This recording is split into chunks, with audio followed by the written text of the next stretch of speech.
অধিবাস শব্দের অর্থ হচ্ছে স্থাপন করা। অধিবাস শব্দ হচ্ছে সংস্থাপন করা। কি সংস্থাপন? পদে বললেন পূর্ণগঠ সংস্থাপন। পূর্ণগঠটা কি? কেন সংস্থাপন করতে হবে? হরিবল হরিবল বল হরিবল। এই পূর্ণগঠ, গঠটা কিসের মাটি? ছোট্ট করে বলি, গঠটা কিসের মাটি? এই দেহটা কিসের মাটি? এই গঠে যেমন মাটি, এই গঠে মাটি। এই গঠে কি দেওয়া হয়েছে? জল দেওয়া হয়েছে। জল দেওয়া হয়েছে না? জল জল দেওয়া হয়েছে। তার উপরে কি দেওয়া হয়েছে? নারিকেল দেওয়া হয়েছে। এগুলো কেন? আম পাতা দেওয়া হয়েছে। যে আম পাতা কেন দেওয়া হয়? আম্র পল্লব সারি সারি। এই আম পাতা কামদেবের কাছ থেকে আশীর্বাদ প্রাপ্ত হয়েছিল। মহাদেবের ত্রিশূল কামদেবের প্রতি, মদনের প্রতি ছুঁড়েছিলেন, আর কামদেব মদন বাঁচার জন্য আম পাতার আড়ালে গিয়ে লুকিয়ে রইলেন। তিনি তখন আশীর্বাদ করলেন, তুমি আমার জীবন বাঁচিয়েছো, তুমি সকল মাঙ্গলিক কাজে লাগবে। এই যে পঞ্চপল্লব 5টি পাতা দেওয়া হয়, তাকে বলা হয় পঞ্চভূত। পঞ্চভূত, পঞ্চেন্দ্রিয়, এগুলোর প্রতীক। পঞ্চপ্রাণের প্রতীক হচ্ছে আম পাতা, চিরসবুজ। আম পাতা দেখবেন মাটিতে পড়লে সহজে পচে না, হ্যাঁ, সবকিছু জোরে দেখেন যে পাতার শিরা যেগুলো রয়ে যায়, এত সোজা, এত সবুজ। আম গাছের একটা বিশেষ বৈশিষ্ট্য দেখবেন, যখন ফল হয়ে যায়, ফলবতী হয় আম গাছ, তখন কি করে? মাথা নিচুর দিকে থাকে। আর আমরা আমাদের এই সমাজের দিক থেকে ফলবতী হয় মানে টাকা পয়সা বেশি হয়ে যায়, গুণশালী হয়, তার মাথা কোন দিকে থাকে? আমার মতো আর কি আছে। কিন্তু আম গাছে আম ধরলে তার অহংকার না, তোমরা আমার আমকে লালসা মিটাবে, অহংকার না করে সে নিচু হয়ে আমাদেরকে দিয়ে দে, তোমরা নিয়ে নাও, খাও খাও। এটা হচ্ছে আম গাছের শিক্ষা। অনেক কথা বলা সময় নেই। নারিকেল, নারিকেল আমাদের জীবের স্বরূপ। 3টি চক্ষু আছে না? আমাদের 2টি চক্ষু, কিন্তু 3টি নয়ন। এখানে 3টি নয়ন আছে। নারিকেল, জল হচ্ছে প্রাণ, গঠ হচ্ছে দেহ, নারিকেল হচ্ছে মানুষের আকৃতি। সব মিলিয়ে এই গঠ স্থাপন করতে হয়। যেমন গঠে জল দিয়ে ভগবানকে আহ্বান করা হয়, দেবতাকে আহ্বান করে যারা পূজা করেন, ব্রাহ্মণরা কি করেন? গঠে জল দিয়ে বেদোক্ত মন্ত্র দিয়ে কি দেবতাগণকে, যার পূজা করেন তাকে আহ্বান করেন, তাই তো? ঠিক তেমনি এই দেহগঠে ভক্তিস্বরূপ জল দিয়ে আমাদের দেহপটে গোবিন্দকে আহ্বান করে জাগিয়ে রাখা যায়। তাই বললেন এখানে জল মানে এখানে ভক্তিস্বরূপ জল, আমাদের হৃদয়ে ভক্তিস্বরূপ জল। এই জল দিয়ে ভগবানের কি আরাধনা করতে, মানে কি ভক্তি দিয়ে। আর ভক্তি যার আছে সেই তো ভক্ত, আর ভক্তের কাছে ঈশ্বর ভগবান। ওই বলে আর কথা নয়। এবারে রাম রম্মার উপর পূর্ণাঙ্গ সংস্থাপন, আম্র পল্লব সারি সারি, দ্বিজ বেদধ্বনি করে। এবার দ্বিজ ব্রাহ্মণ দিয়ে এনে বেদধ্বনি করতে হবে। আমরা গীতা পাঠ করি, ভাগবত পাঠ করি, তা সুন্দর ভালো কথা, কিন্তু মহাপুরুষ সিদ্ধান্ত দ্বিজ বেদ, একজন ব্রাহ্মণকে এনে বেদধ্বনি করতে হবে। কিন্তু দুঃখের বিষয়, আমাকে ক্ষমা করবেন, আমি একটা জিজ্ঞেস কথা জানার চেষ্টা করব। আমাদের আদি ধর্মগ্রন্থ কি? বেদ। হাত তুলেন তো দেখি কয়জনে করে বেদ আছে?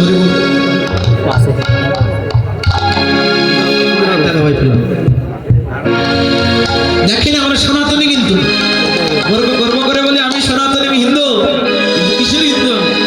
আমার আদি ধর্মগ্রন্থটাই আমার কাছে, আমার ধর্মগ্রন্থ আমার কাছে না।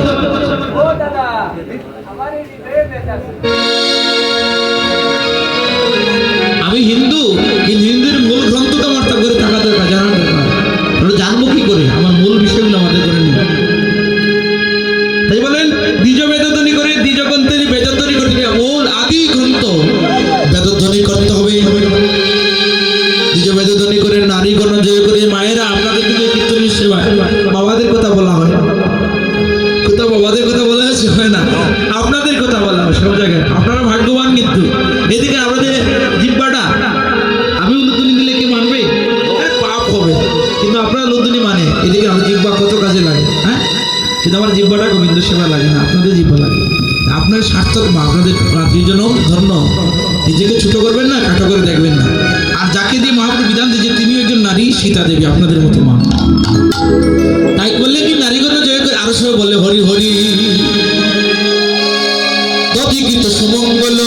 সবে বলে ও তুরল মঙ্গল সবে করে তুরল করত আনন্দ পরখা করত আনন্দ পরখা আসিয়া বৈষ্ণব সব হরি বল ঘন গৌরব আসিয়া বৈষ্ণব সব হরি বলে গনে মৌসবের করে অধিবাস গো মৌসবের করে অধিবাস মৌসবের করে অধিবাস গো মৌসবের করে অধিবাস এবারে গোলকের এই রস সকলে হইয়া বস গোলকের এই রস সকলে হইয়া বস আরম্ভিলা চৈতন্য কীর্তন গো আরম্ভিলা চৈতন্য কীর্তন তোমরা বৈষ্ণব গণ মরই নিবেদন তোমরা বৈষ্ণব গণ মরই নিবেদন সবাই আসি করিবেন শ্রবণ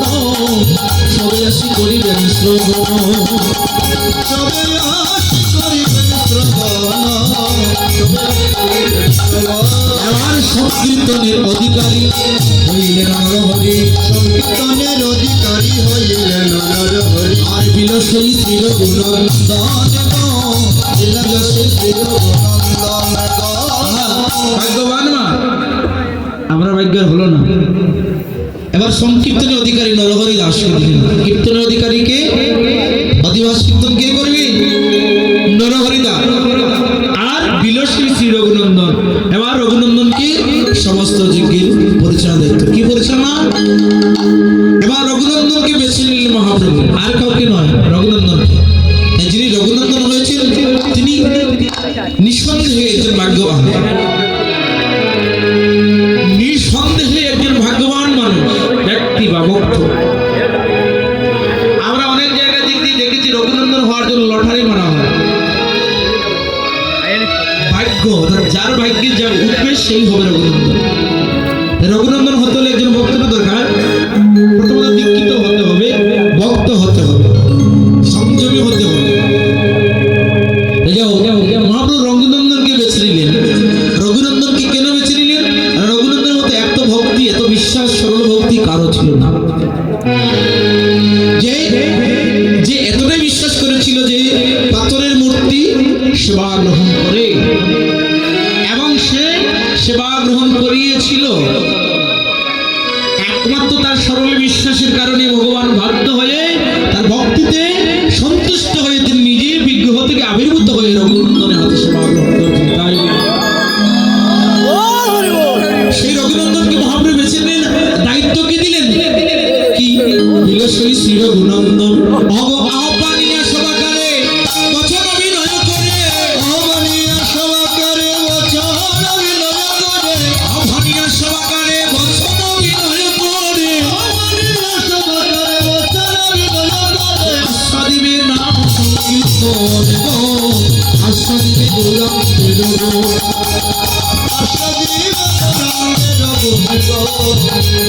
গৌরাঙ্গের গো পদে বলছে গৌরাঙ্গের গুণ কিন্তু আপনাদের এখানে কীর্তনটা হচ্ছে নামেরই না আমাদের দুইবার বলতে হচ্ছে কি নাম সংকীর্তন আবার গৌরাঙ্গের গুণ আশা দিবে গৌরাঙ্গের গুণ নাম সংকীর্তন আশা দিবে গৌরাঙ্গের গুণ আশা দিবে নাম সংকীর্তন এবার রঘুনন্দনকে দায়িত্ব দিলেন কি আহ্বানীয় সভাকারে বচন বিনয় করে আশা দিবে গৌরাঙ্গের গুণ এই যে কীর্তনটা শুধু কীর্তন নয় বাবা একটা যজ্ঞ নাম যজ্ঞ যজ্ঞে যেমন বৈষ্ণব আসে আপনারা জানেছেন হয়তো যে রাজস্ব যজ্ঞে অনেক বিস্তৃত বিষয় আলোচনা করলে সময় চলে যাবে রাজস্ব যজ্ঞে বৈষ্ণব নিমন্ত্রণ করা হয় না রবিদাস বৈষ্ণবকে হ্যাঁ আর ভগবান কি বলেছিলেন সবাই দায়িত্ব নিয়ে যার যার নিয়ে যাও আমি দুটি দায়িত্ব নিব কি যে রাজস্ব যজ্ঞে যে বৈষ্ণবগণ আসবে আমি তাদের চরণ দৌড় করবো বলছেন ভগবান শ্রীকৃষ্ণ বাসুদেব রাজস্ব যজ্ঞে যে বৈষ্ণবগণ আসবে আমি সেই বৈষ্ণবগণের চরণ দৌত করবো আর ভক্তের উৎকৃষ্ট আমি পুরস্কার করবো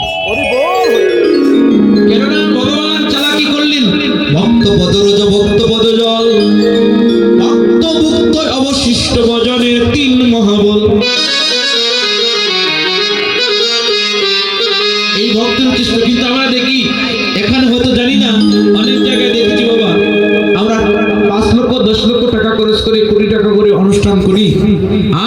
এই ভক্ত বৈষ্ণবের সেবার উপর উৎকৃষ্ট পরিষ্কার করার জন্য বাড়াটিয়ে দিয়েছে। কিন্তু শাস্ত্র বলছে এটা ওনাদেরই করার দায়িত্ব যারা কীর্তন পরিচালক। এটা যদি না করে তাহলে কীর্তনের সার্থকতা হবে। আমাদের ক্ষমা করবেন, আমি যে আঘাত পেয়ে আমার কথায়, কারণ আমি স্পর্শবাদিতা ভালোবাসি। শাস্ত্র সঠিক কথা আমার তুলে ধরতে হবে, উচিষ্ট আমার পরিষ্কার করতে হবে, নইলে আমি আয়োজন করলাম কিনা? আমার বিনয়ী ভাব নয়, লক্ষ টাকা খরচ করলে হবে না। বৈষ্ণবের চরণে যদি আমার মস্তক না নত হয়। যাই হোক, তাই বললেন রঘুনন্দনের দায়িত্ব যে যারা বৈষ্ণব আসবেন, এই যে অনুষ্ঠানটা একটা বৈষ্ণব সভার মতো, এই সেবা চলমান থাকবে ততক্ষণ পর্যন্ত, পূর্ণাহুতি পর্যন্ত। এই যে বৈষ্ণবগণ আসবে, আসার পর তিলক দিয়ে কি করি? বরণ করি না? তিলক দিয়ে মানে বরণ করে, মালা তো সবাইকে দেওয়া সম্ভব নয়, তিলকের ফুটা দেয় বা কেউ তিলক অঙ্কন করে দেয়। হ্যাঁ, এটা হচ্ছে কি বৈষ্ণব বরণ করা। আর যারা আসবে তাদেরকে বরণ করার দায়িত্বটা হচ্ছে কে? রঘুনন্দনী। ওনার দায়িত্ব হচ্ছে এই কীর্তনের মধ্যে থাকা এবং বৈষ্ণবের চরণে দুটি হাত জোর করে বললেন আস্বাদিবা গৌরাঙ্গের গৌরী বচন বিনয়, মানে সর্বদা বচন বিনয় থাকতে হবে। সবে আস্বাদিবা গৌরাঙ্গের রাধা কৃষ্ণ লীলা গান হরিনাম সংকীর্তন করিবেন আস্বাদন পরিবেশ বার অবিলাসী শ্রীকৃষ্ণ চৈতন্য চন্দ্র বলরাম নিত্যানন্দ গুণ গায় বৃন্দাবন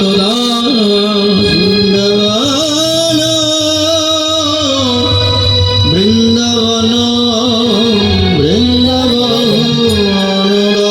এবার আমরা চতুর্থ পদে যাব।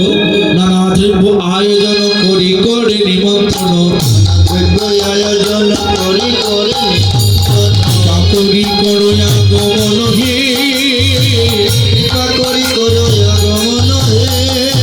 তোমরা বৈষ্ণবগণ মর এই নিবেদন, তোমরা বৈষ্ণবগণ মর এই নিবেদন, সৃষ্টি করি করো সমাপন হে, সৃষ্টি করি করো সমাপন হে। প্রিয় তো নিবেদন আনিলাম নিবেদন আনিয়া মহান্তগ, তনের করিও দিবাস, কীর্তনের করে জীবা।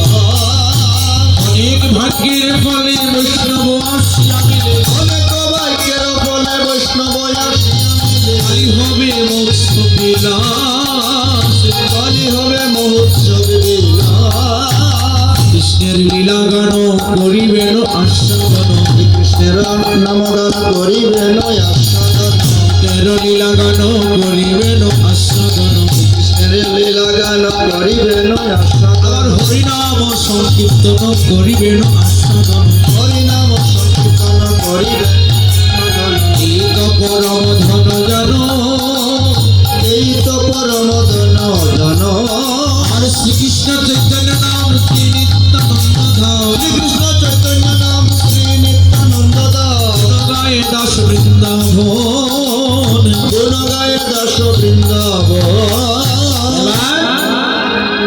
নানা দ্রব্য আয়োজন পূর্ণগর সংস্থাপন আমরা পল্লব, কি বললেন? নানা দ্রব্য আয়োজন করি করে নিমন্ত্রণ, কৃপা করি করো আগমন।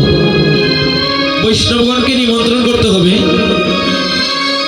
বিনয় বাক্যে, হে বৈষ্ণবগণ, তারা কৃপা করে আমার এই যজ্ঞে এসে, আমাদের যজ্ঞে এসে দৃষ্টি করি করো সমাপন। দৃষ্টি মানে কি মা? দৃষ্টি দুই প্রকার, দৃষ্টি কারো নাম নয়। দৃষ্টি হচ্ছে দুই প্রকার, সুদৃষ্টি আর কুদৃষ্টি। আর এখানে কোন দৃষ্টির কথা বলা হচ্ছে? সুদৃষ্টি কথা। বৈষ্ণবের চরণে এবার বললেন তোমরা কৃপা করে সুদৃষ্টি এসে আমার এই কীর্তন যজ্ঞ কানা তোমরা পুরিয়ে দাও। এবার মহাপ্রভু বিধান অনুসারে এবার নবদ্বীপ কীর্তনে আয়োজন হলো। তাই জয় করে উঠল অগ জয় জয় নভ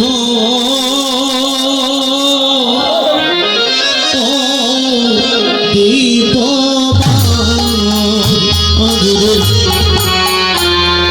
আজ জয় জয়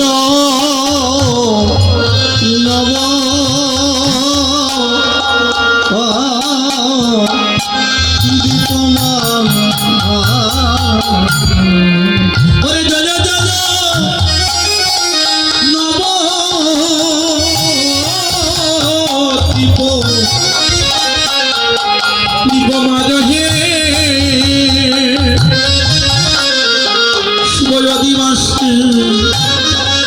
হরি জয় জয় নভ দীপমান হরি জয় জয় নব দীপ মাজরে শুভ দিবসে জয় জয় নব দীপমা আজ যে জয় ধ্বনি উঠিল রে আজ রে জয়ের ধ্বনি উঠিল রে আজ রে জয় ধ্বনি উঠিল রে আজ জয়ের ধ্বনি উঠিল রে হরে জয় গৌর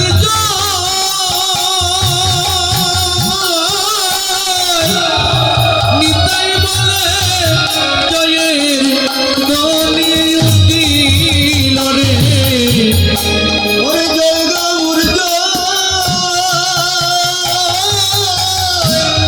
নিতাই বলে জয়ের ধ্বনি উঠিল আজ রে জয় ধ্বনি উঠিল রে হরি বল আজ জয়ের ধ্বনি উঠিল রে আজ রে জয়ের ধ্বনি উঠিল রে আজ জয়ের ধ্বনি উঠিল রে হরে জয় গৌর জয় গৌর বলে জয়ের ধ্বনি উঠিল রে জয় গৌর জয় নিতাই বলে জয়ের ধ্বনি উঠিল রে হরে জয় গৌর জয় নিতাই বলে জয়ের ধ্বনি উঠিল রে জয় গৌর জয় নিতাই হরে বলে অন্যান্য ভূত বাজে ধ্বনি উঠিল রে অন্যান্য ভূত বাজে জয়ের ধ্বনি উঠিল রে হরে জয় জয় দীপমা আজ জয় জয় নব দীপমা হরে গৌরাঙ্গ আদেশ পাইয়া ঠাকুর অদ্বৈত জানিয়া গৌরাঙ্গে আদর্শ পায়া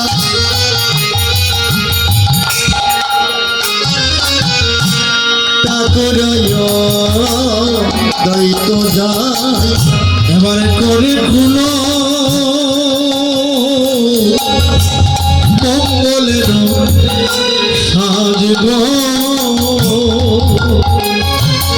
সাজু করে খুলো মঙ্গলের সাজ আজ করে কুল মঙ্গলের সাজে গো করে কুল মঙ্গলের আজ মহাপ্রভুর আদেশ পেয়ে অদ্বৈতপ্রভু আজ নবদ্বীপে ফুল করতালে সাজ করলেন, কীর্তনে আয়োজন করলেন, ফুল করতালে সাজ করলেন। ফুল করতাল এমন ধ্বনিতে ধ্বনি করলো, এমন ভাবে বেজে উঠলো যেন নবীন মেঘে ডাক দিল রে, নবীন মেঘে ডাকে দিল যেন নবীন মেঘে ডাক দিল রে, যেন নবীন মেঘে ডাকে দিল রে প্রেম পরিশোধ করবে বলে নবীন মেঘে ডাক দিল রে।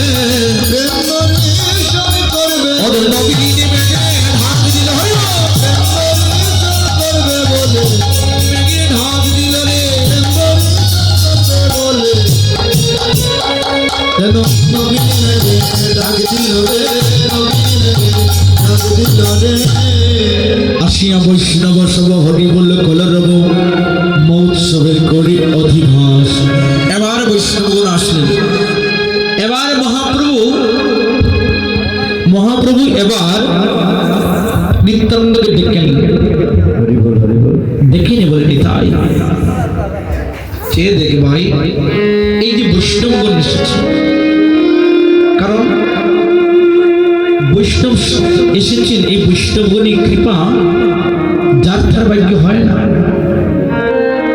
এই যে আমরা আজকে আয়োজন করি পরিসরে এত ভক্ত, আদিবাসী কীর্তনে আমরা এত ভক্ত খুব কম পাই।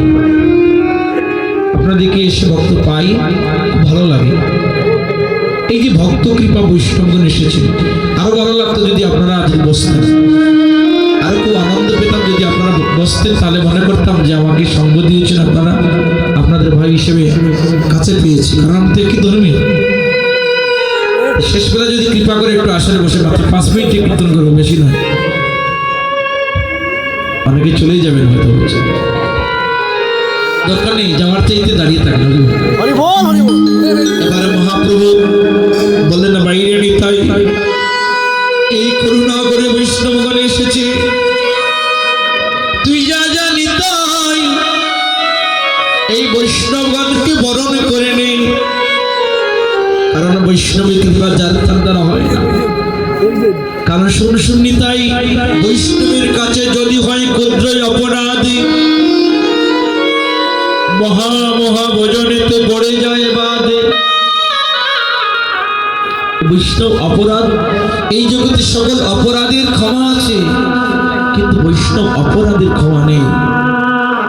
ক্ষমা আছে যদি আপনি সেই যে বৈষ্ণবের কাছে অপরাধী হলেন, সে বৈষ্ণব যদি আপনাকে ক্ষমা না করে, তবে আমি ক্ষমা পাবেন। স্বয়ং মহাপ্রভুর মা শচী দেবী আক্ষেপ করে নিমাইকে বলেন, নিমা সবার কৃষ্ণ বলিতে নয়ন অশ্রু আসে, প্রত্যেকের কৃষ্ণ বলিতে নয়নে অশ্রু আসে, কিন্তু আমার হৃদয়ে কৃষ্ণ প্রেমের উন্মেষ ঘটে না। আমার নয়নে কেন কৃষ্ণ বলিতে নয়নে অশ্রু আসে না?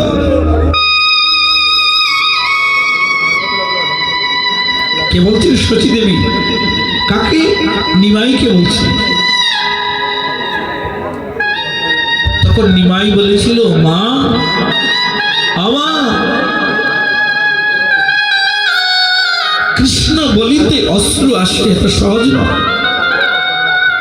দেখবেন মা অনেকে কৃষ্ণ বলে ভগবানের নাম নিয়ে কিন্তু পাগল প্রায় হয়ে যায়, কিন্তু নয়নে অশ্রু আসে। সে কিন্তু মন থেকে কাঁদছে, তার নয়নে অশ্রু আসে। আবার অনেকে দেখবে কৃষ্ণ শব্দ বলিতে নয়নে অশ্রু আসে। পদ করতে বললেন হরিনাম, মহাপ্রভু যখন হরিনাম করতেন কৃষ্ণ নাম, তখন করতো হ বলিতে গোরার ভক্কে বহি দ্বারা, রি বলে দরায় হয় পাত। আমার প্রভু এমন ভাবে নাম করতেন যেন নাম উচ্চারণ করিবার পূর্বেই তার নয়নে জল আসত। শচী দেবী কি বলে, মা আমার হৃদয়ে যদি অপরাধ থাকে তাহলে কৃষ্ণ বলিতে অশ্রু আসে না। কৃষ্ণ বলিতে যদি না বই অশ্রুদার, তবে জানিবে হৃদয়ে অপরাধ আছে প্রচুর। অপরাধ হৃদয়ে থাকলে কখনো কৃষ্ণ বলে নাম নয়নে অশ্রু আসবে না, প্রেম হবে না। তাই তো গৌরাঙ্গ মহাপ্রভু শিক্ষা শ্লোকের 3য় শ্লোকে বললেন, এই যে মহাপ্রভু 8টি শ্লোক আমাদের দিয়ে গেলেন, গীতা দাপরে কৃষ্ণ গীতা দিলেন, আর কলিতে মহাপ্রভু আমাদের 8টি শ্লোক দিলেন। 8টি শ্লোকের 3য় শ্লোকে বললেন, নামে কাজ করবে কখনো জানেন, কখনো নাম নিলে আপনার কৃপা হবে। ত্রিনাথ বিশুনিচিন তরুরিব সহিষ্ণুনা অমানিনা মানদেন কীর্তনীয় সদা করি। ত্রিনাথ বিশুনিচিন, তৃণ মানে গাছের মতো নিচু হতে হবে। এই যে রাস্তাতে যখন আপনারা হেঁটে এসেছিলেন, গাছের উপরে পা পড়েছিল, গাছকে প্রতিবাদ করেছে, আমাকে বেতা দিচ্ছ কেন? গাছ আরো নিচু থেকে নিচু হয়ে আপনাকে আসার জন্য পথ সুগম করে দিয়েছে। বৃক্ষ আমরা কর্তন করি, বৃক্ষ কাটি, কোথাও কি বৃক্ষ প্রতিবাদ করেছে, আমাকে কাটছো কেন? নীরবে সহ্য করে যায়। তাই গৌরাঙ্গ মহাপ্রভু বললেন, নামে ক্রিয়া করবে কখন জানো, নাম কিভাবে নিতে হবে। তৃণের মতো গাছের চাইতে নিচু হতে হবে, বৃক্ষের মতো সহ্যগুণ থাকতে হবে। অমানিনা মানেদন, মান অভিমান শূন্য হয়ে, ঘৃণা লজ্জা বা হিংসা নিন্দা, পরনিন্দা পরহিংসা এগুলো পরিত্যাগ করে কেউ অপরাধ শূন্য হয়ে নাম গ্রহণ করে তবেই তার নামে কাজ হবে। তাই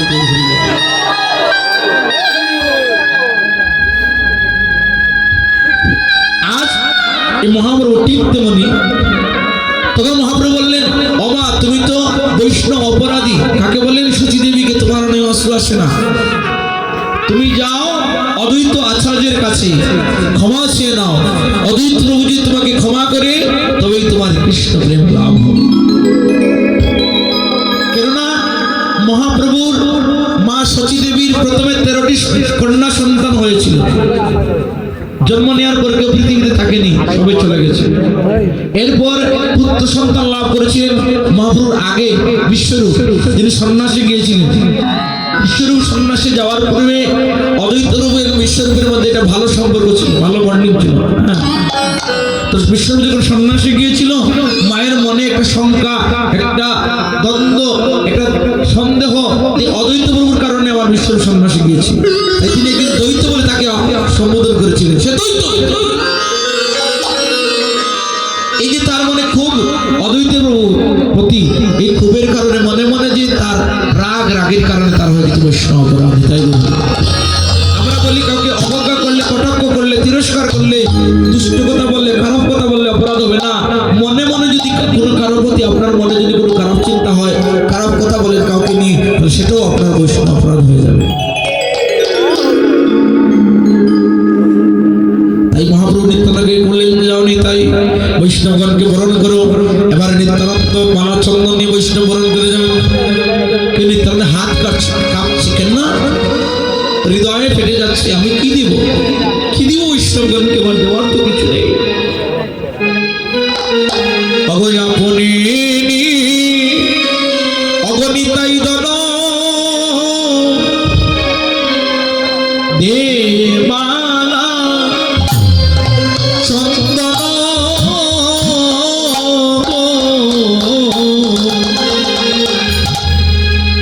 আপনি নিতাই দন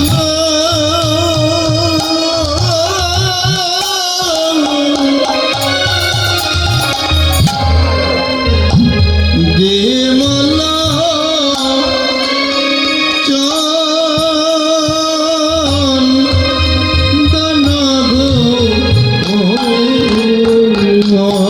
গো আমার করে প্রিয় বৈষ্ণব,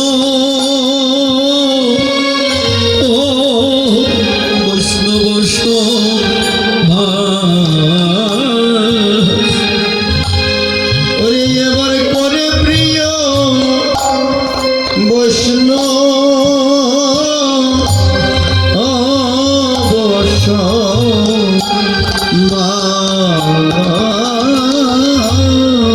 শুধু মালা দিলাম আর চন্দনে দিলাম, শুধু মালা দিলাম চন্দন দিলাম, শুধু মালা দিলাম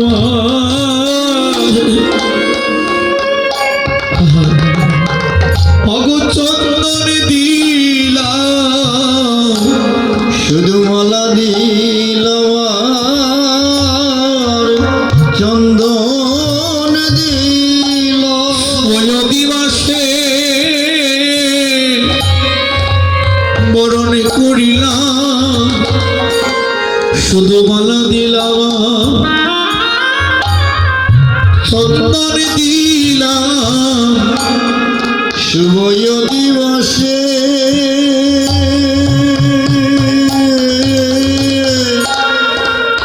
বরণ করিলাম, শুধু মালা দিলাম চন্দন দিলাম, আমার কি আছে কি দিব, আমার কি আর আছে কি আর দেব, কি আর আছে আমি কি আর দেব, আমার কি আছে কি আর দেব,